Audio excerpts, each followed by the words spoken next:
breaker of change. I want to teach people how to grow fuck you money. Like, that is what I want to do.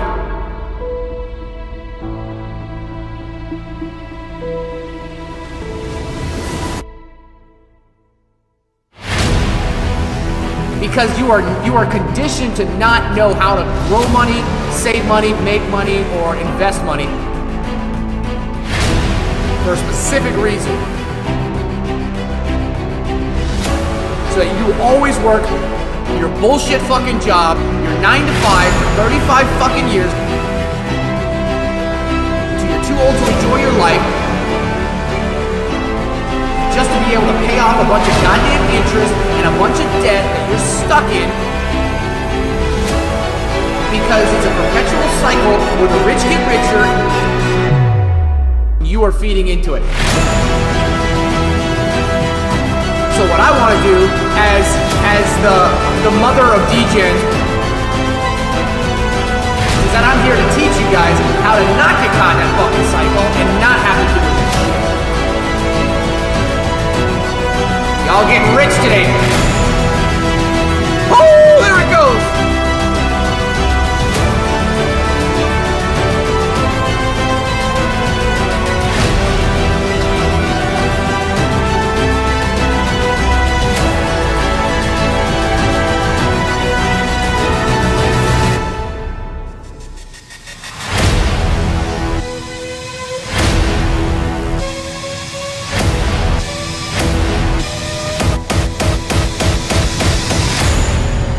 Bear game till I die, baby.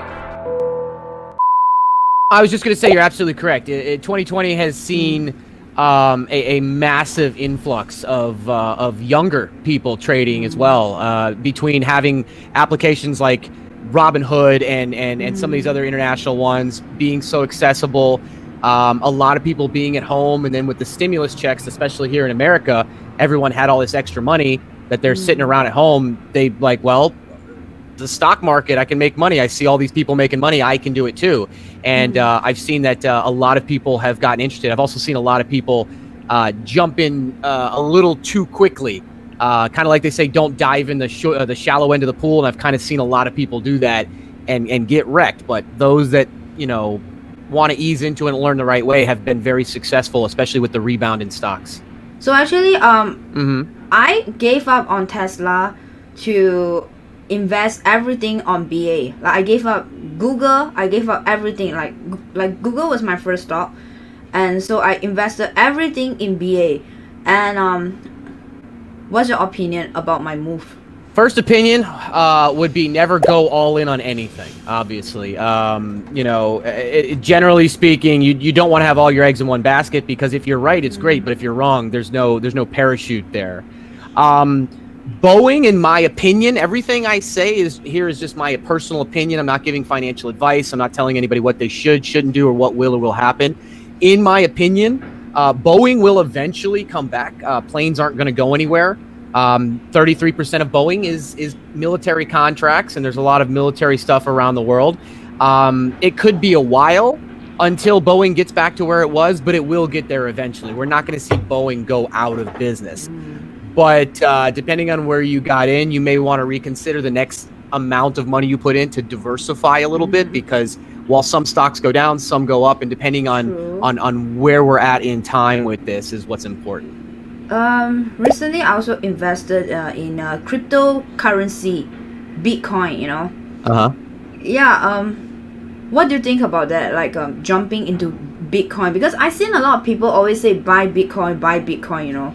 Well, I mean, everybody wants to get into Bitcoin because they missed out on the last time. And so there's this idea that everything that happened in the past will happen again. And so they missed out on Bitcoin going from $100 to 17,000. So now it's going to do it again, and this time I'll be in for it. Well, That's not necessarily true. I mean, just because something happened once doesn't mean it's going to happen again.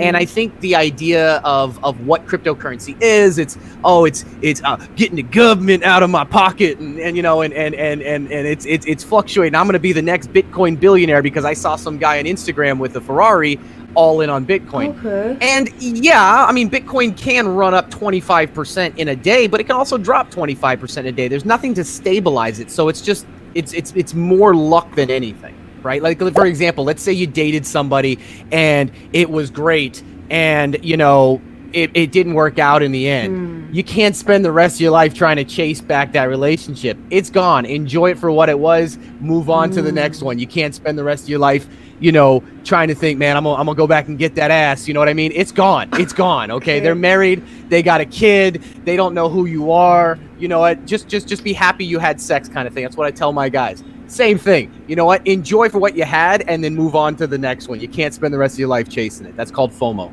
I am amazed, actually. Like, you are not just a good trader, you're a good dating advice person.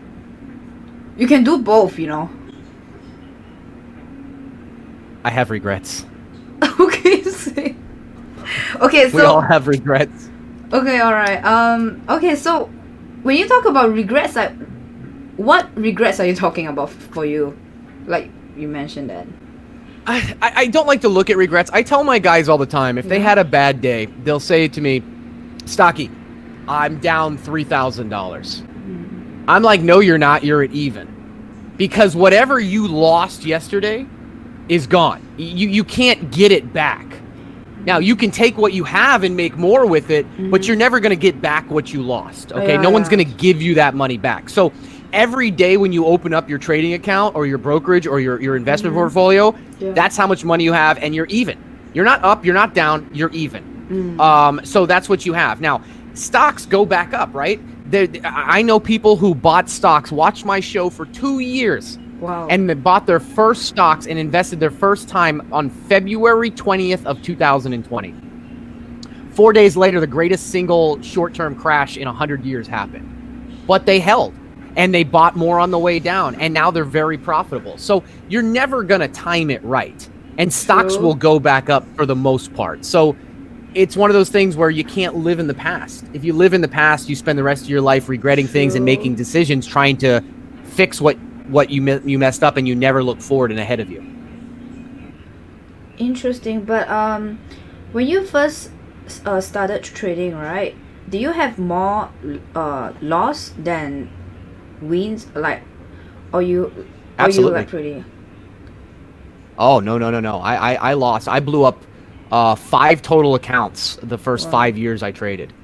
I tried getting rich quick with penny stocks. That didn't work. And then I tried day trading without knowing what I was doing and just guessing. That didn't work. Options blew up. And then I eventually sat back and said, you know what? When I pay attention and I do it the right way, I'm good at this. But every time I try to get rich quick, I fail. So I said, how about I focus on what I'm good at and get better at it and do that? And that's what I did. And it took a long time, and it took an understanding. And more importantly, I had to learn to set rules. If anyone out there is a trader, is aspiring trader, one of the most important things you can do is have what's called a trading journal, where you basically write down. It's kind of like if you're trying to lose weight, right? Let's say you're trying to lose weight and you put down a journal and you say, this is what I ate, right? You want to control your eating, and you write down what you ate and what, whatever. It's the same thing with trading. This is the trade I took. This is why I took it. This is what the result was and what I learned from it. And eventually, all the losing trades will have something in common, and that's the thing that you need to focus on to eliminate to get better. But talking about all this, right, I wonder what is the biggest challenge that you ever faced when it comes to trading? What was the challenge? Biggest? Well, the biggest challenge before I was streaming was getting in my own way. And that, what I mean by that is just letting emotions take over. Once emotions get in, it's a death spiral. So you're familiar with the streamer death spiral, right? Yeah. Have you heard of that? Yes. Okay. Somehow. So it's where one mistake. Yeah, you make a mistake or your viewership's going down or your content's not fresh, and instead of fixing it or taking time away or whatever, you double down on it, and then you start blaming people, and then you start being the victim, and then people start seeing that, and even more people leave, and the next thing you know, you're left with nothing because your emotions got involved. And it's kind of like that with trading. You make a bad trade, you lose some money. And then if you see your emotions come in saying, oh, I got to make that money back, I got to make it back. So you take a riskier trade and to try and make more money. And then that doesn't go well. So now you've lost another trade. And now you're this cycle of trying to get back what was lost until you have nothing. And that is something that as a trader, you always have to deal with. The best thing you can do is take a break, walk away for a day or two. The market's going to be there when you get back. And that's the biggest challenge that I had. Even through all my success, you're not going to have a great trade. You're not going to have a green day every day. Even the best traders in the world have a lot of red days. It's about how you come back without emotions and are able to. Okay, I have one last question. One last one for you. Go for it. Okay, so what's your advice that you have for beginner traders? Like any last advice, that last one that you just. No advice, but I would say two things. Number one is the old adage that time in the market beats timing the market. Stop trying to buy when it's cheap and sell when it's high. Just buy up or down and leave it there. Time is what is important. And other than that, start now, because every day, every month, every year that goes by is longer you have to work for someone else, be a debt slave, and have to take other people's shit. I gave an example on my stream that if you put away something like $200 a month or $250 a month in an IRA or in the market at 7%, at the time you're 28 years old, at 60 you have $364,000. You put in 100 and something, you have $360,000. That sounds great. But if you started 10 years earlier and you're 18, exactly the same, you have $762,000. You just went from $360,000 to $720,000 because you started 10 years earlier. True. It is not the amount of zeros you put in, it is the amount of the years it is in there. So get started now. Stop putting it off. Get your 401k match, get your IRA, invest your money. You don't need it. If you don't have money to invest, stop spending on stupid shit. If you're not even able to afford what you've got now, make sure you're focusing on what you want and need, and get rid of the wants and keep the needs and focus on it, because a little bit of sacrifice now will save your life down the road. It's a marathon. It's not a sprint. No, don't join the IRA, not the Irish Republican Army, the individual retirement account. Oh, Jesus Christ.